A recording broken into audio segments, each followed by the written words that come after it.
Hi everybody, Dr. Larry, the author of Save Baseball, a prescription for the major leagues. Just spring training again, yeah. Today I'm back at Goodyear, although I've had the opportunity to go to a number of spring training sites, but I thought I would share this one with you again just because I think that they are doing it right. This is the home of both the Cleveland Guardians and the Cincinnati Reds. So you got the two Ohio teams here, which I think is a great idea because when you come to this ballpark, one of the things I think that's really cool is they have food that you'll find in, for example, the Queen City, Cincinnati. You get the Skyline Chili, got the chili burgers, chili dogs. They've also got desserts and treats that are synonymous with the state of Ohio. So if you go to a ballpark like this in spring training, you might find some local fare that they brought over from where they're from. That's pretty cool. So the other thing about this ballpark is it's super spacious. So you got this huge grass area behind me. You got the kids playing on this ballpark for the kids. I love little, when my kids were little, this is all that they wanted to do. Like we went to Petco Park and places that had that opportunity for kids to play. And my gosh, it's 80 degrees. So no matter where you are when it's 80 degrees, it's amazing. But this ballpark also has great sight lines. It's meaning that no matter where you sit, great seat. Certainly it's a smaller ballpark. We're not talking like a major league size stadium here. It's basically a minor league ballpark.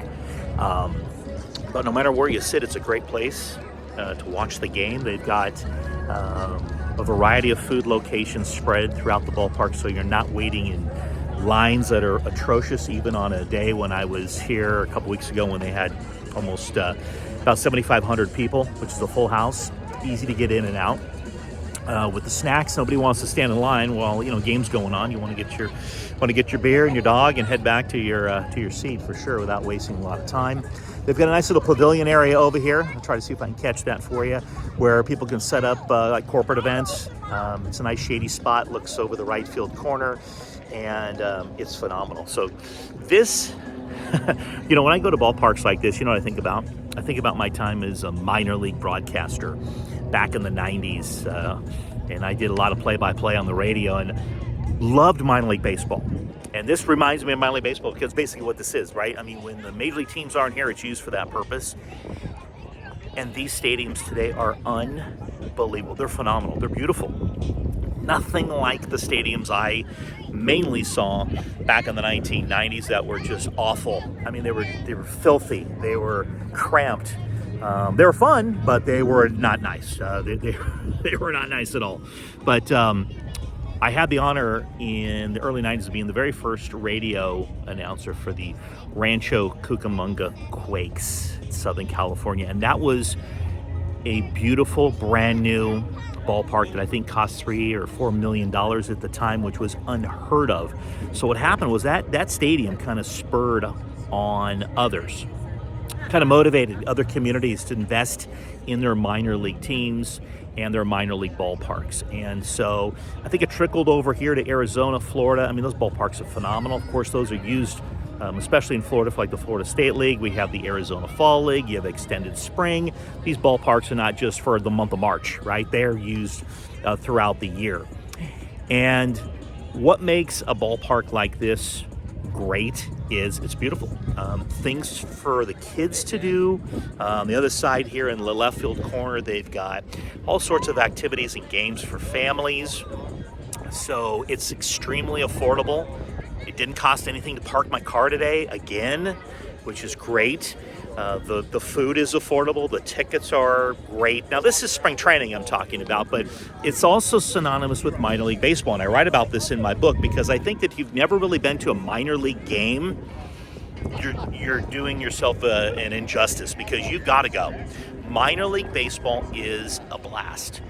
And what I saw in the 90s when I had a chance to be on the front lines of covering teams and being the radio voice for them is that, they had such fun between inning promotions. They had giveaways that were fun. And back then, the Major League stadiums were pretty stale when it came to those types of things. I think they just felt, hey, the product's good enough. We don't need to have any, hokey promotions or bat races or, water balloon contests. But, fans like it. and it is a lot of fun. So here's what I saw, and it didn't take long, is that Major League Baseball, when the attendance started to plummet, and it still is, decided that we're going to get on board with some of those opportunities to have fun and bring in some promotions between innings. And you see this when you go to Major League games, and that's really because of what happened in minor league baseball. They saw the success of it. They saw the fact that, fans enjoyed it. So kudos to minor league baseball for leading that charge. But today, when you go to a minor league game, they still have all those really fun promotions and activities. But what else they have? Affordability. I mean, you could take a family of four to a minor league game for pennies on the dollar compared to a major league product. And what are the benefits of that? You're like, well, I don't know any of these minor league players. Well, guess what?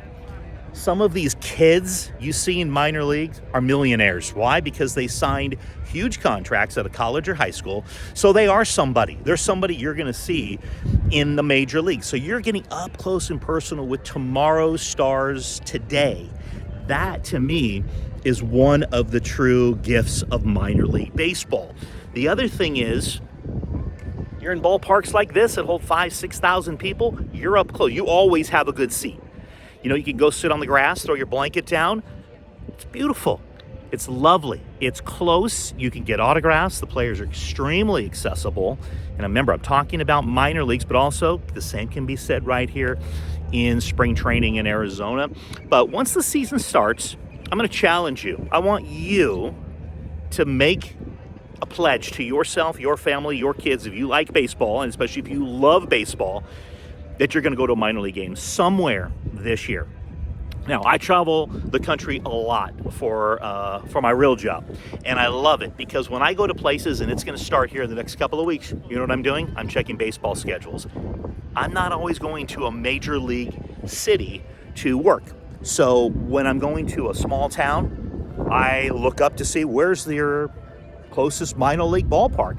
And I've gone to A-ball games, AA, AAA, and what's kind of cool is, sure, when I look at the lineups, I'm like, I don't really recognize any of these names of these kids. But you know what? I'm following them now. So when, it's been a couple of years since I've been able to do this on a regular basis, now I'm seeing these kids here in spring training. I'm like, I remember this guy. And now when they're in the major leagues, it's extra special.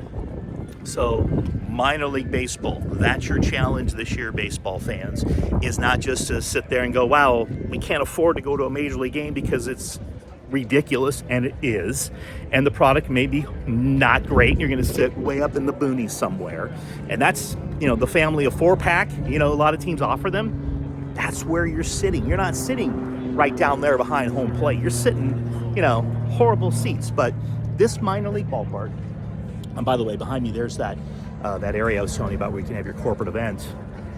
I am standing right here, right field corner. If you had the last seat in the house, the sight line is incredible. Look at this ballpark. I mean, this is a typical minor league ballpark setup. Some minor league ballparks have like a carnival attached to it. Quad Cities, I believe, is one.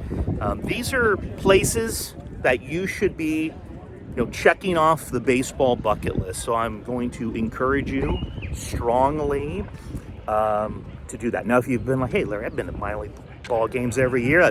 There's one in my town. Tell me where it is. Tell me what makes it special, because I'd love to come to your ballpark and check it out, and have a cold beverage with you out there. So, and if you haven't been, tell me which one you're going to go to. So you got your challenge for this year is to hit yourself up with a minor league baseball game. Since spring training's wrapping up, and you heard me a couple of weeks ago challenge you to get out here to Florida or right here in Arizona this year or next year. But I'm going to say right now, got to do it. You're going to love it. Your family's going to love it. It's a great night out, affordable night out, and let me know how it goes. And so I'm going to remind you, regarding the channel, I want you to like, it's huge, subscribe, bigger, comment, love to chat with you, and also let me know what you think. And as always, for the love of the game, Dr. Larry.